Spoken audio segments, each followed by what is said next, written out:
about you, but my life has been feeling really weird and upside down recently. I can't imagine what it's like for y'all with being homeschooled, no birthday parties to go to, and not even sports to watch on TV. It sure is crazy, but remember, Jesus can help us go right side up. Hey, mind if I take over? You look a little tired from being upside down. Ooh. Though I think I need a little bit of help. Cotton, Ike, come here. Come here, Cotton. Good girl. Come here, Ike. Good boy. Now, just because things look a little different doesn't mean that they're bad. Kieran's gonna play with his bowls while we're talking. After all, that's what is maintaining social distancing, is to keep others from getting sick. There are some things you can do to help out others, though. You can help your parents with cleaning the house. You can help your pets by giving them food and baths. I should really just memorize this. You can even brighten your grandparents' day by giving them a call. Or you can help your brothers and sisters by helping out with their chores or homework. Ugh. You know, Proverbs 3:27 says, "Do not withhold good from whom it is due, especially what's in your power to act." Remember, Jesus helped us all by going to his Father for us. So the least we can do is go out and help others. So answer me this. What will you do today to help out other people?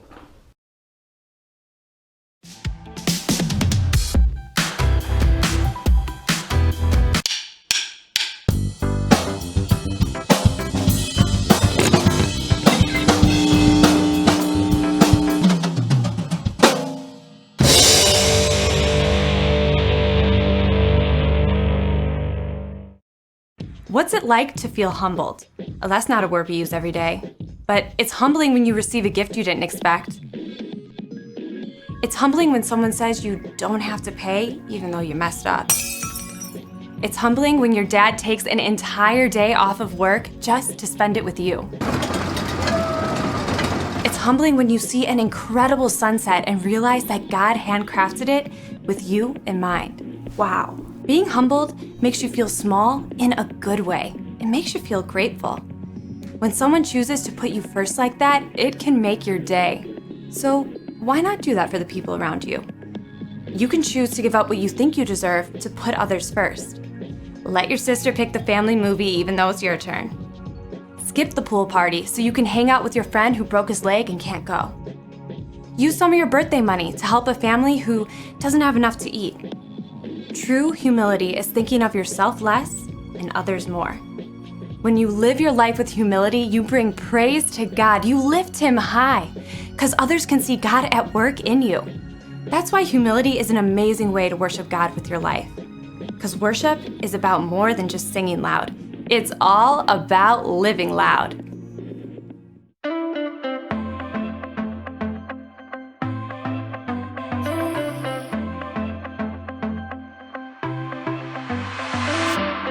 Everywhere that I go, you're there with me.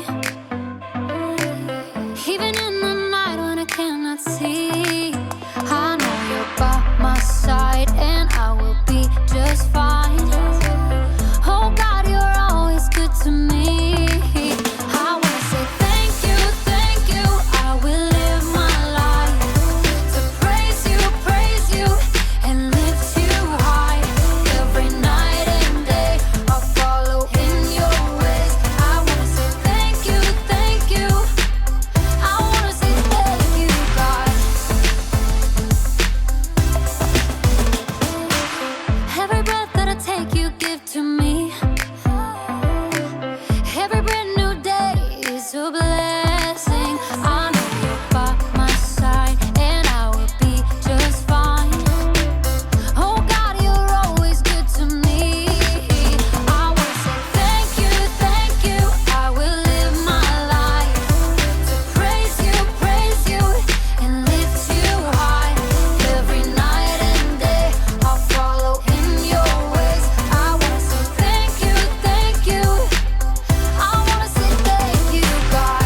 Hey, this is Jacob. Or, just Jake. Is everyone okay? There was like an earthquake or something in my room. I didn't feel it when I was outside my room, but then when I came in the room, everything was turned upside down.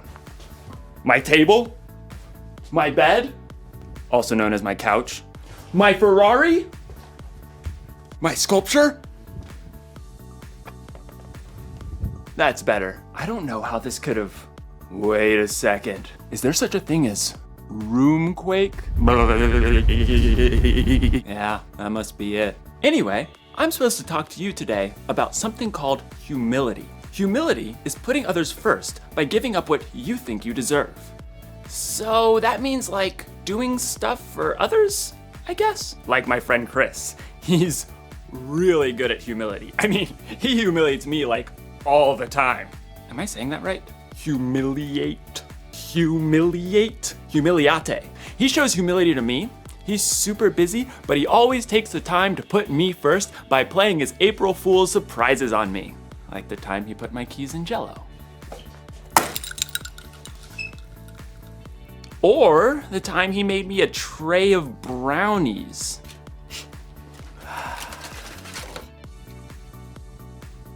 Brownies. And who can forget the old unscrew the top off the salt surprise?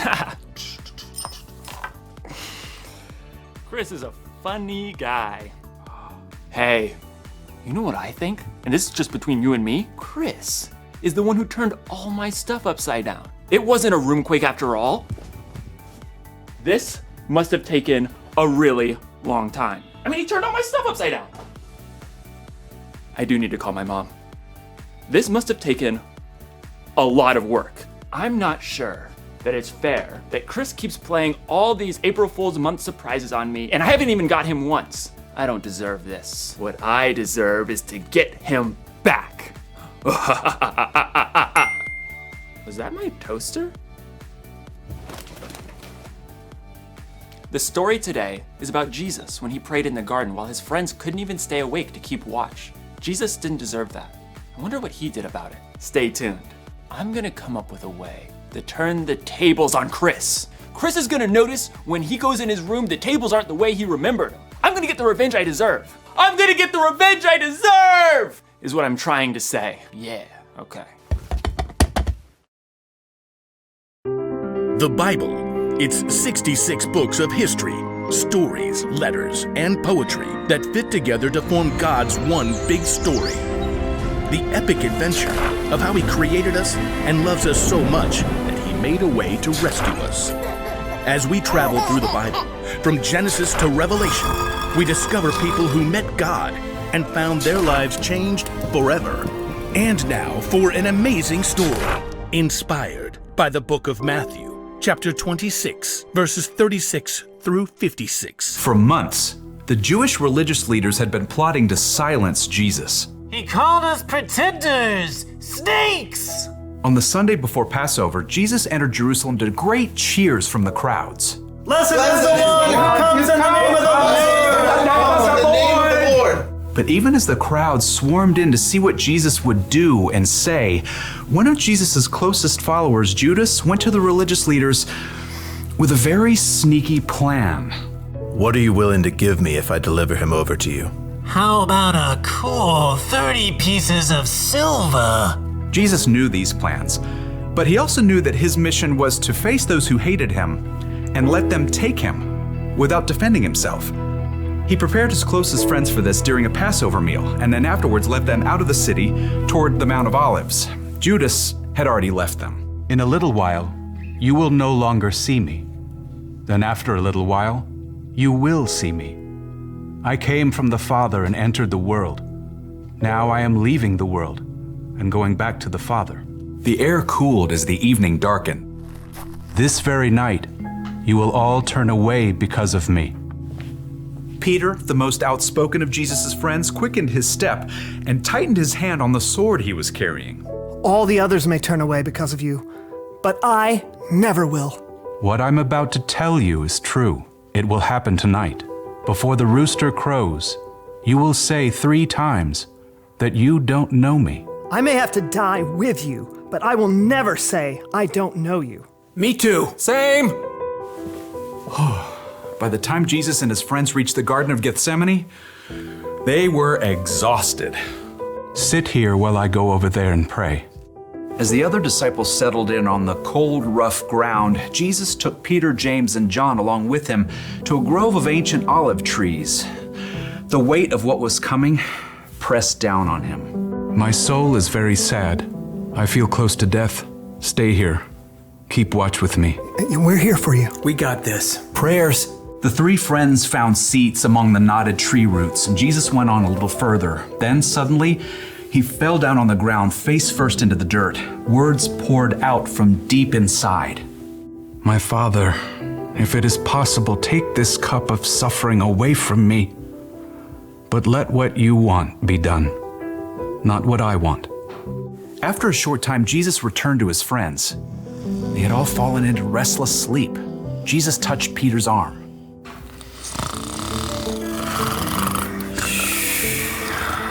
What? Huh?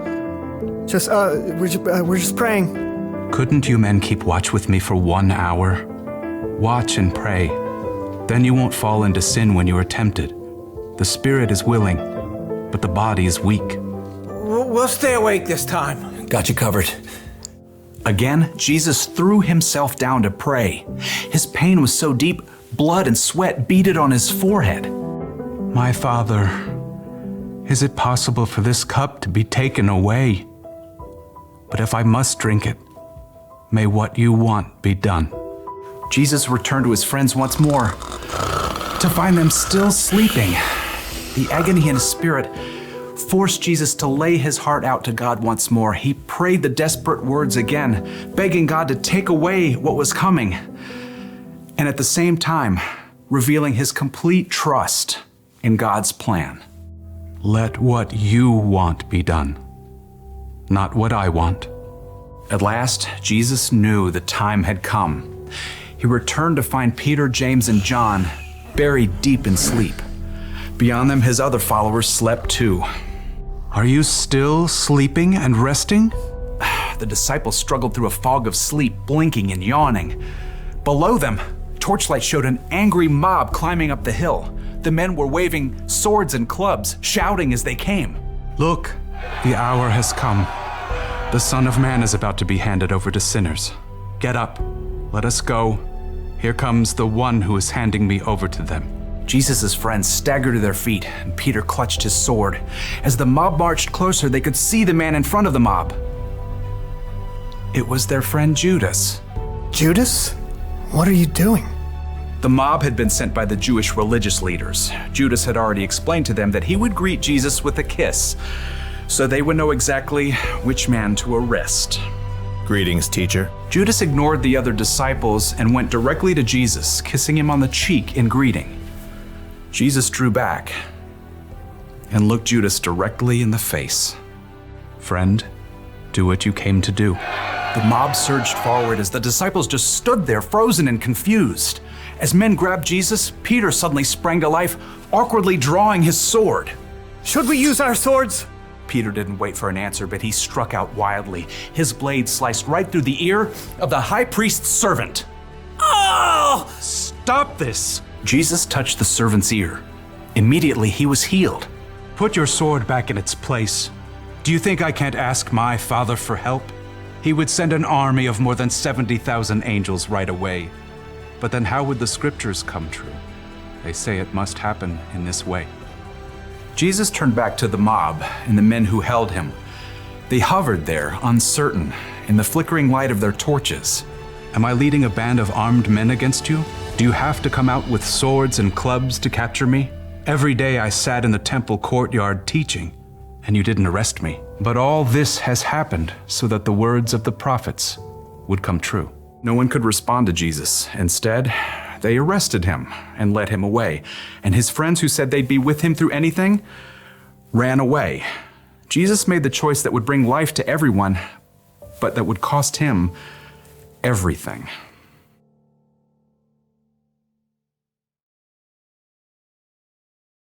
Somebody's gonna get a mustard-filled donut later, and I'm finally gonna get what I deserve. Hey, Did you know that Jesus didn't deserve all that stuff that happened to him? Like when his friends ditched him when he needed them, and when those people arrested Jesus even though he never did anything he wasn't supposed to? And then, when he was put on that cross, I mean, what? Jesus could calm a storm with his hand and bring dead people back to life. Why do you let all that bad stuff happen to him? Turns out, it was all a part of the plan.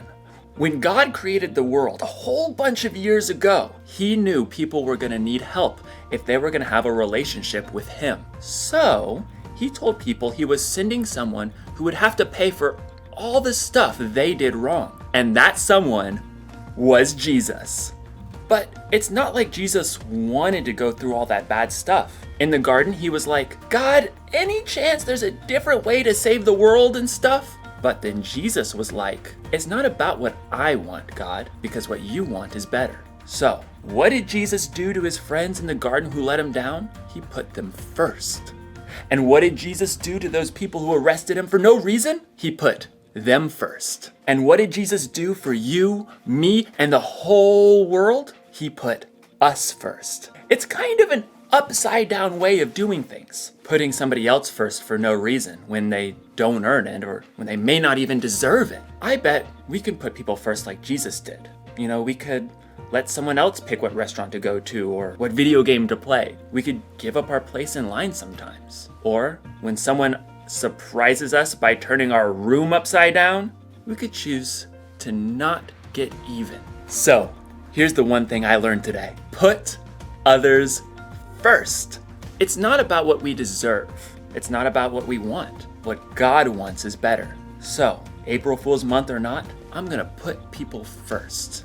And Chris, if you're watching, keep the surprises coming. But I won't be taking my revenge. I'll just be sitting here, getting what I truly deserve. A delicious mustard-filled donut. Ah, that's some good stuff right there. That's some good mustard.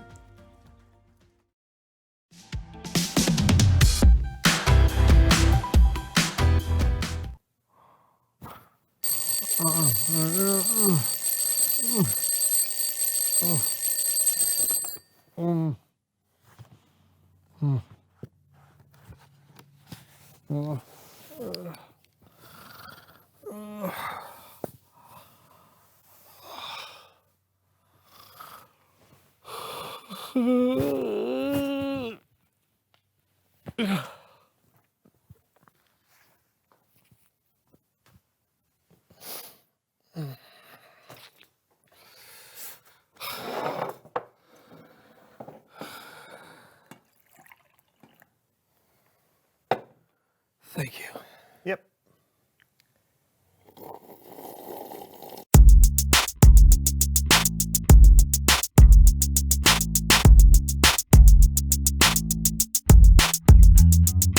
Hello, so-and-so friends. Hey to you and all of our viewers. From near and far. Welcome to the So-and-So Show. I'm John. And I'm Brandon. And we have got a show for you today. That we do. Why don't you tell them about it, John? Oh, no, my friend, after you. I insist. No, After you. no, I insist after you. It's time to play a game we call After You! And now for everyone's favorite game show, After You. This is a game that requires humility, where you want to put the other person first. So, after you. What am I supposed to do? We're going to balance a cup of water on a book, on our heads. Okay. Water balancing.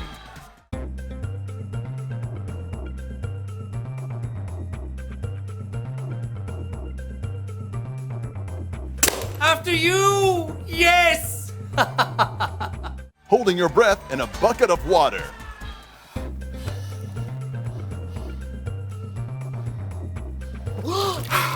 After you! Standing on a box while being hit with a palm frond. After you. After you. After you. After you. Nope. Whoa, whoa.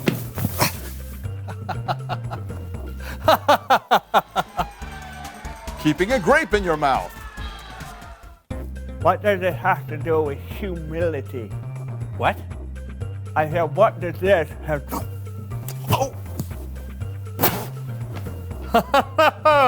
After you.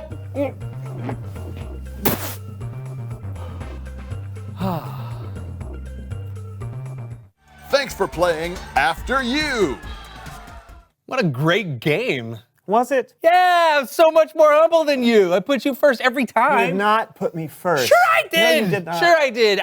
You were the first to drop the water, the first to choke on a grape. I put you first in the game, which makes me first in putting you first. Wait a minute. Maybe I should have put you first by telling you to put me first. But if you put me first, because I let you put me first, I'd still be first at putting you first, which means, oh! It was you who were putting me first all along. Well played, Brandon. Well played. Okay, so now we know where to turn to find out how to put others first. Yeah, the After You game. Oh, Jesus. Oh, right. Jesus. Jesus put his friends first, even though they fell asleep when they should have been keeping watch. His enemies, too. He actually healed one of the guys who came to arrest him. He put everyone first, which brings me to a question. Oh, reveal the question. How do you put others first? By letting them order before me at a restaurant. Oh, yeah, or by watching what someone else wants to watch on TV. See, that's why you sat through 14 hours of baking shows with me last week. Yeah, and I still don't know what fondant is. You know what? You win, friend. You win, my friend. You are definitely the most humble person alive. Not a competition. Well, you're number one. No. You're number one. You're number one. No, you're putting me first, so I'm number one. No, you're number two. You're number two. Talk about it together. You're number two. How do you put others first? And we'll see you next time on the So-and-So Show. Can we go now? Oh, after you. Okay. See? Now I'm number two. I'm number two. I'm number two. Wait. Ancient Romans used to use grapes as earplugs. I can't hear you. I've got a grape in my ear. I have a grape in my ear. I can't hear you. Do you know what they used to use grapes for as well? Like so. When they swim. Oh, you knocked one of my... I can hear. I can hear. End this.